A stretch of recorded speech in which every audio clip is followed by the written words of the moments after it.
바이든 미국 대통령과 케빈 메카시 하원 의장이 미국 연방정부 부채 한도 상향에 최종 합의했습니다. 국내 증시에 어떤 영향을 미치게 될까요? 김광석 한양대학교 겸임교수와 관련 내용 짚어보겠습니다. 어서 오십시오. 네, 안녕하세요. 네, 미국의 부채 한도 협상이 타결이 됐습니다. 네. 그동안 백악관과 공화당 간의 이견차가 적지 않았는데 네. 이렇게 최종 합의가 됐어요. 예, 그렇습니다. 상당한 불확실성으로 존재했었죠. 네. 금융시장, 전 산업에 걸쳐서 최초의 미국 국가 부도가 발생하는 것이 아니냐 그렇죠. 하는 걱정이 많이 일어나고 있었는데 결과적으로 채무 불이행까지는 면했다. 국가 부도 상황까지는 오지 않았다. 그래서 양 당의 어떻게 보면 국회에서의 협상 이게 가장 중요한 것인데 뭐 이쪽 야당 입장에서 공화당 입장에서는 부채 한도를 올려줄 수는 있지만 네. 그 대신 민주당에서 바이든 정부가 추진하고 있는 그 예산 계획을 다 철회하라. 지출 조정을 해라. 지출을 그렇게 방만하게 경영하니까 계속 부채를 늘려나갈 수밖에 없지 않느냐. 그건 우리 경제 좋지 않다라는 입장이었고 바이든 정부 입장에서 민주당 정부 입장에서는 어쨌든 계속 끊임없이 부채 한도 올려줬으니까 지금까지 역사상 네. 그러니까 이번에도 올려줘라라는 것을 가지고 계속 이게 불협화음이 있었는데 이번에 최종 합의를 했고요. 케빈 메카시 하원 의장과 함께 결국 추인 절차에 들어가는 것이 중요한 것인데 29일은 메모리얼 데이니까요. 네. 이 회의가 없고요. 31일부터 본격적으로 국회에서 추인 절차에 단행됩니다. 그 결과가 어떻게 될지가 좀 주목되는 그런 상황이라고 볼 수 있겠습니다. 네, 일단 디폴트의 급한 불은 껐다 이렇게 네. 말씀을 해주셨는데 그런데 사실 미국 하면 네. 세계 경제 1위의 대국입니다. 예, 맞아요. 그런데 이런 미국이 채무 불이행에 빠진다? 약간 선뜻 납득하기가 어려운데 네. 왜 이렇게 재정 상태가 악화된 겁니까? 네, 일단은 코로나19도 겪었고요. 네. 그리고 2022년에 러시아 우크라이나 침공 이후에 모든 원자재 가격이 치솟으면서 엄청난 고물가를 만났습니다. 미국이 만난 그 고물가가 22년 6월을 기준으로 9.1% CPI 물가 상승률을 기록했으니까 이것은 말 그대로 41년 만에 최고치인 거예요. 네. 그러니까 정말 어마어마한 경제 충격 2020년 그리고 역시 고물가의 충격 연달아 맞이하면서 바이든 행정부가 어떻게든 이 경기를 부양시켜야 되겠다 네. 하면서 확장 많은 재정 정책을 지출을 많이 그렇죠. 썼죠. 그럴 수밖에 없었던 것이죠. 그런 과정에서 국가 부채가 끊임없이 늘어났고 네. 부채 한도를 정해놓습니다. 양당 간에. 근데 부채 한도를 정해놓는데 부채 한도에 거의 다다른 거죠. 그러면 만약에 부채 한도를 상향 조정하지 않으면 국가 부도에 처하는 것이 되는 상황이었던 거죠. 그래서 이번에 부채 한도 협상을 하는 것은 다시 말하면 한도를 올린다, 상향을 조정한다.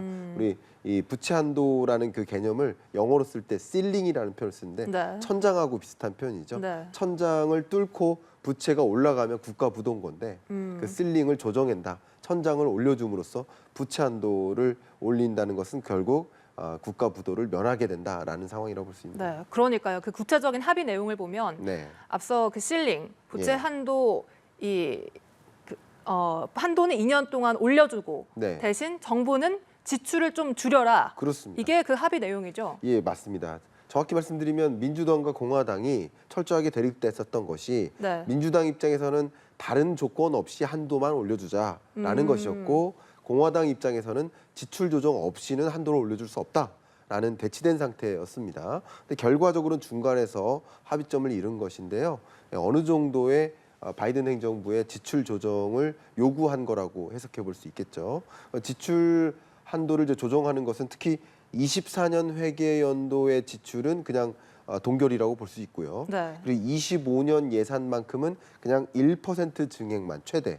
그러니까 예산 증가율을 보면 우리나라 같은 경우도 최근 들어서 5% 이상의 예산이 계속 증액됐었어요, 매년. 근데 1% 미만으로 증가율을 조정한다. 그러니까 지출을 과다하게 하지 말라라는 것이고요. 그 디테일한 내용을 들여다보면 뭐 식량 보조 프로그램 같은 것들이 있어요. 네. 그리고 뭐 푸드 스탬프라든가 이런 것들이 연방 정부의 복지 프로그램들인데 여기에 너무 과도하게 이 지출을 남발하는 거 아니냐. 뭐 우리식으로 표현하면 너무 지지를 얻기 위해서 지출을 과다하게 이렇게 배포하는 것이 아니냐. 네. 재정지원금 같은 것도 마찬가지죠. 그런 것들을 좀 조정하도록 이제 압력을 가하는 것이고요. 또 그 밖에도 뭐 코로나19 예산이 있는데요. 백신 개발 예산 50억 달러는 그대로 두더라도 네. 나머지 예산이죠. 코로나 대응에 해당되는 여러 예산 지출 약 300억 달러 이 정도의 예산은 그냥 삭감하고 다른 데 쓸 수 있도록 조치를 마련하는 것 이런 것들이 합의점이라고 볼 수 있겠습니다. 네. 이 최종 합의는 됐습니다만 네. 표결을 남겨두고 있어서 네. 공화당과 민주당 내 강경파들이 그야말로 아직 반대를 하고 있습니다. 그렇습니다. 표결까지 순탄할까요? 순탄치 않을 겁니다. 네. 그러니까 양 당의 의원들을 보면 어쨌든 양 당, 예를 들어 공화당에서도 온건한 공화당이 있겠고 강경한 공화당이 있겠죠. 네. 민주당도 마찬가지입니다. 그렇죠. 강경파가 있고 온건파가 있는데 상대적으로 이 강경파들은 양당, 민주당 강경파, 공화당 강경파는 이 합의점에 도달하는데 상대적으로 이제 걸림돌이 되는 계층들이라고 볼 수 있겠죠. 이 온건파들은 이 합의문에 좀 동의를 할 가능성이 있지만 이 양당 강경파는 합의를 도출하는데 어려움을 겪을 수 있는 그 배경이 됩니다. 결과적으로 양당의 합의안이 의회에 통과되도록 하려면 양당의 온건파들의 절대적 지지를 끌어올 필요가 있겠죠.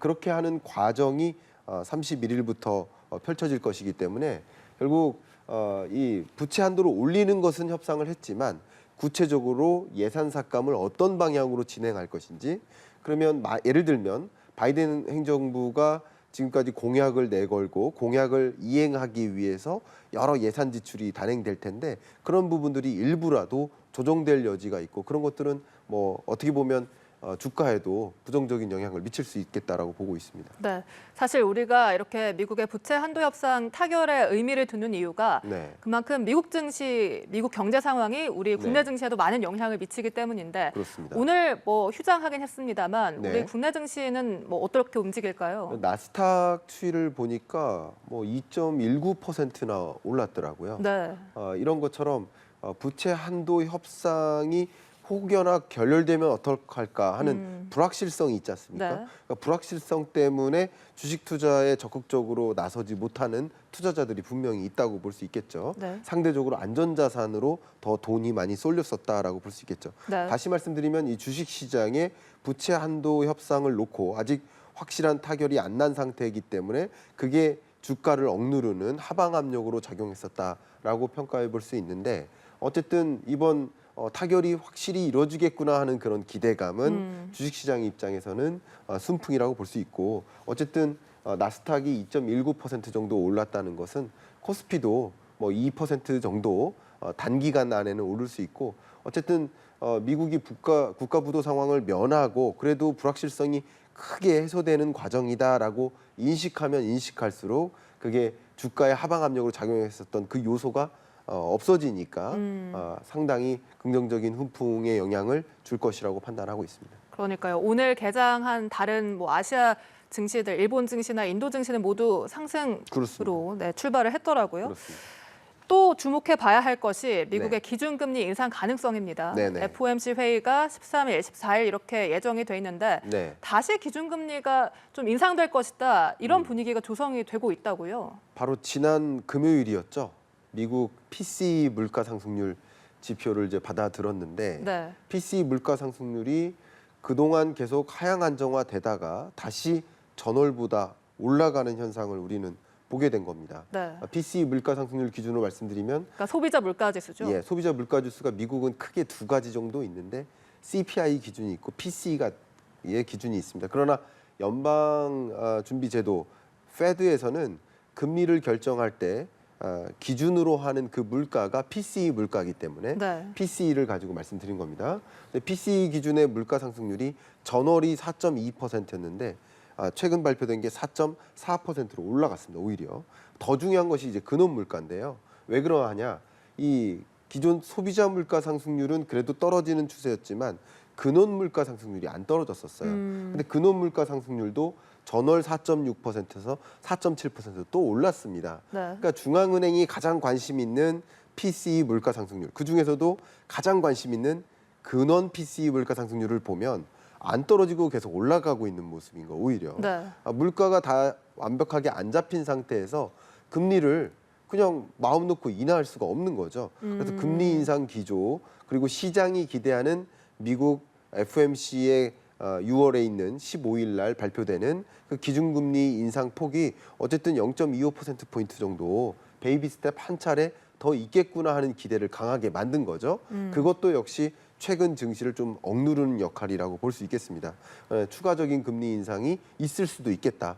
결국 지금 국가 부도 상태는 면하고 네. 그런데 금리 인상은 있을 수 있고 아. 이런 것들이 굳이 따지면 양쪽에서 주가를 위에서 누르고 밑에서 올리는 두 가지 영향이 같이 혼조한다 이렇게 해석해 볼 수 있겠죠. 네, 그런데 사실 미국 네. 물가가 다시 상승폭을 키우고 뭐 소비 지출 역시 계속 는다는 것이 네, 뭐 미국 경제가 좀 좋아지고 있다 이런 방증 아닙니까? 예, 그렇습니다.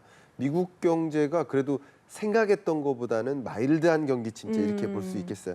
지금 미국 경제를 봤을 때 미국 경제가 뭐 호황이다라고 표현할 수 없습니다. 네. 근데 하드 랜딩에 가까운 강한 경기 침체를 예상했다가 점점 갈수록 그래도 강한 경기 침체까지는 아니구나. 그래도 완만한 경기 침체, 받아들일 수 있는 수용할 만한 낮은 수준의 침체구나. 마일드한 경기 침체로 받아들이는 거죠.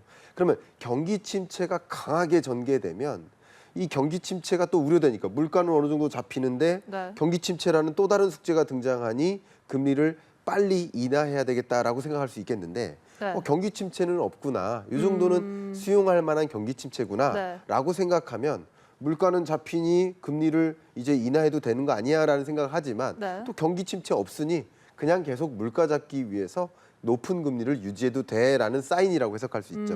그리고 경기 침체가 안 나타나는 것이 오히려 역설적이게도 주가에는 부정적 영향을 미치고 있다 이렇게 해석해 볼 수 있겠죠. 연준의 금리 셈법이 좀 복잡해지겠는데요. 결과적으로 물가 지표나 고용 지표나 경기 지표나 뭐 금융 부실, 국가 부도 이런 여러 가지 현상들이 결과적으로는 미국의 금리 인상 여부에 초점을 두게 만드는 관전 포인트이기 때문에 결과적으로 이런 요소들이 어떻게 굴러가느냐 그게 결국은 미국 금리 결정에 영향을 준다. 그리고 금리가 계속 추가적으로 인상할지 계속 동결될지 아니면 인하할지 네. 이것이 결국 주가 영향을 주는 것이라고 볼 수 있기 때문에 네. 이런 여러 지표들을 살펴보는 거라고 해석해 볼 수 있겠습니다. 네, 알겠습니다. 지금까지 김광석 한양대학교 겸임교수와 이야기 나눠봤습니다. 오늘 말씀 고맙습니다. 네, 감사합니다.